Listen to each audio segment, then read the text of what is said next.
Voilà, bonjour à toutes et à tous. Ok, alors aujourd'hui, je vous fais une vidéo qui est une petite synthèse un peu de tout ce que je vous ai fait jusqu'à maintenant. J'ai fait une quarantaine de vidéos. Je vous ai beaucoup parlé d'agriculture et de plein d'autres choses aussi, hein, d'économie, de pétrole, d'énergie, etc. Voilà, je vous fais une synthèse par rapport à l'agriculture. Donc hier, on est allé à la fromagerie. Je suis désolé, le son était très mauvais, mais j'ai pas le temps de vous faire quelque chose de mieux malheureusement. C'est pas mon boulot, je suis pas un acteur, je suis pas un cinéaste, je suis un simple paysan. Voilà, désolé. Donc je suis revenu hier avec le thème de la produire sur place pour une consommation sur place, hein. Ça c'est vraiment un fil rouge de tout ce que je vous ai dit au niveau agriculture. Pourquoi j'axe beaucoup mon discours là-dessus, sur déjà l'autonomie au niveau privé, au niveau personnel, puis ensuite développer une agriculture qui renforce l'autonomie, c'est-à-dire produire de la nourriture en toute indépendance des pesticides et euh, des énergies fossiles, proche des gens, de façon à ne pas déplacer la production agricole et à ne pas déplacer non plus les gens, donc à éviter tous les transports pour faire baisser cette dépendance au transport. On a on se rend pas compte, hein, parce que on nous balance du greenwashing à longueur de journée. Vous allez partout dans les magasins. Ça, c'est les oies. Ce sont les oies du voisin, de la voisine, pardon. C'est magnifique, hein. Bon, j'espère que je pourrai quand même continuer. Donc, on nous balance du greenwashing partout où vous allez dans les magasins. Il y a tout qui est plus vert que vert, il y a tout qui est fantastique, tout qui est de la région, tout qui est ci, tout qui est ça. Mais bon, regardez un peu de près, regardez d'où viennent les produits, imaginez-vous les trajets qu'ils font, etc. Vous-même, vous avez fait un trajet pour aller les acheter. C'est quand même beaucoup plus intéressant d'avoir une production sous la main, où c'est que vous n'avez pas besoin de faire tout ça, où c'est régulier, toute l'année il y a quelque chose à manger qui est produit, toute l'année il y a de la nourriture à disposition. C'est vraiment dans ce sens-là qu'on doit aller. Parce qu'on va faire deux choses, on va renforcer notre autonomie, on a complètement perdu notre autonomie, on est complètement dépendant du marché, et le marché est complètement dépendant du pétrole. Donc on est dans une situation qui est très délicate, j'ai fait des vidéos là-dessus, vous pouvez retourner les voir si jamais vous avez loupé des événements. Mais voilà, on en est à ce stade-là. Donc en renforçant ce système d'agriculture, mais vraiment toute proche, pas à 50 km, pas un produit de la région. Non, ici, on produit ici, on consomme ici. C'est possible de faire, on peut faire ça partout.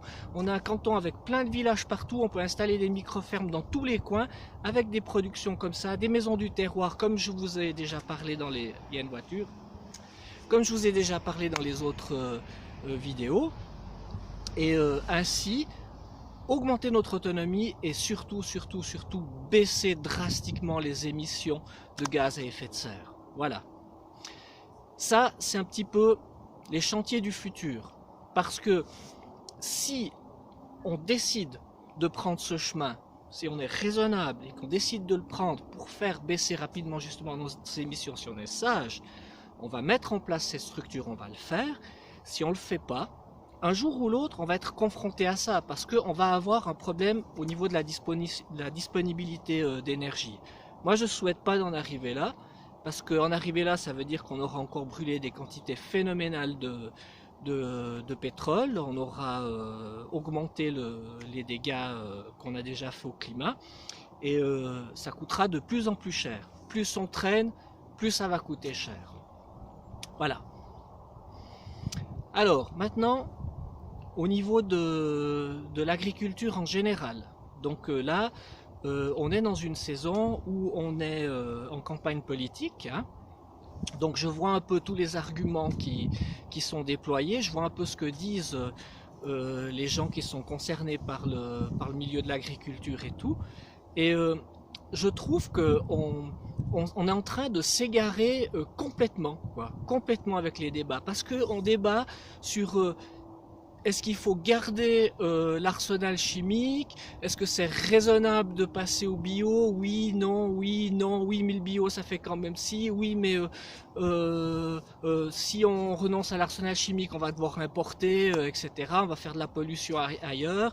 Oui, mais, oui, mais, oui, mais. Et on tombe toujours sur le même truc. Il faut garantir notre souveraineté alimentaire. Hein? Voilà. Donc, je vais vous dire quelque chose de très important. Hein? Actuellement, notre agriculture ne permet pas de nourrir notre pays. Ok? Nous sommes dépendants des importations. Voilà. Donc, si vous regardez bien les programmes qui sont en route, hein, que ce soit dans tous les domaines, on nous promet, j'ai pas dit on nous promet d'améliorer encore un peu la production, qu'il ne faut pas enlever les capacités, pas enlever les outils, il ne faut surtout pas enlever les produits chimiques, parce que sinon on va pas progresser et puis on va produire moins et puis on va se mettre dans une situation plus difficile. Mais en continuant dans cette voie industrielle, on va produire un poil de plus, on va produire un tout petit peu plus. On n'est pas à 98% d'autonomie en Suisse. On est à 50%, même moins, enfin, ça dépend des domaines, mais en moyenne, on est à 50%. Donc pour compenser ces 50%, on fait comment? Il faut qu'on développe une agriculture qui produit beaucoup plus, mais nettement plus. Voilà. Dans mes vidéos, je vous ai parlé du maraîchage bio-intensif. C'est une nouvelle technique, nouvelle entre guillemets, parce que pour ceux qui connaissent, c'est déjà très vieux. Mais bon, pour le grand public, c'est quelque chose d'archi nouveau. Pour le monde de l'agriculture, c'est quelque chose d'inconnu. Pour le monde de la politique, c'est quelque chose de totalement inconnu. Voilà, on a un retard qui est phénoménal là-dedans. On a là un moyen de production, une nouvelle agriculture qui produit plus au mètre carré, sans pesticides et sans engrais. Voilà. Ça a été mis au point, ça a été testé, ça a été prouvé, ça se développe au Canada, ça se développe partout. On a un retard phénoménal ici dans notre pays. On continue d'aller dans la même direction qui va nous permettre des progrès ridicules. Ridicules, vraiment. Voilà. Donc on a maintenant l'occasion déjà de s'intéresser à ça et de développer à ça. Au niveau du maraîchage, c'est prêt, on peut y aller, mais on peut encore développer toutes ces techniques pour l'arboriculture, pour la viticulture, pour tous les autres domaines. Mais pour faire ça, on doit vraiment mettre la gomme.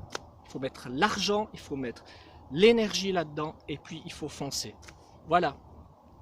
C'est un petit message un petit peu chaud comme ça, un petit peu militant, mais moi j'aime pas quand on nous balance des trucs, quand on nous transporte dans un espèce de petit rêve, qu'on nous fait tourner en rond là avec des trucs, qu'on nous fait croire que voilà, si on laisse tomber Big Chimie, on va tous mourir de faim. Non, il y a des solutions. Maintenant, il faut foncer dans cette voie, il faut y aller, il faut arrêter de traîner, il faut regarder les choses en face, il faut qu'on soit pragmatique, il faut que ça avance.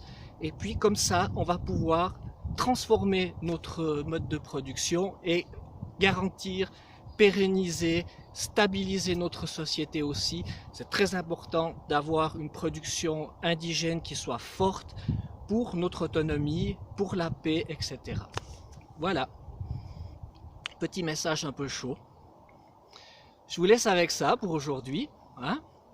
Dans la prochaine vidéo, je vais vous présenter les livres, tout plein de livres sur les sujets que j'ai abordés dans mes vidéos, et je vous mettrai dans les descriptifs. N'oubliez pas d'aller regarder sous les vidéos, il y a à chaque fois un descriptif.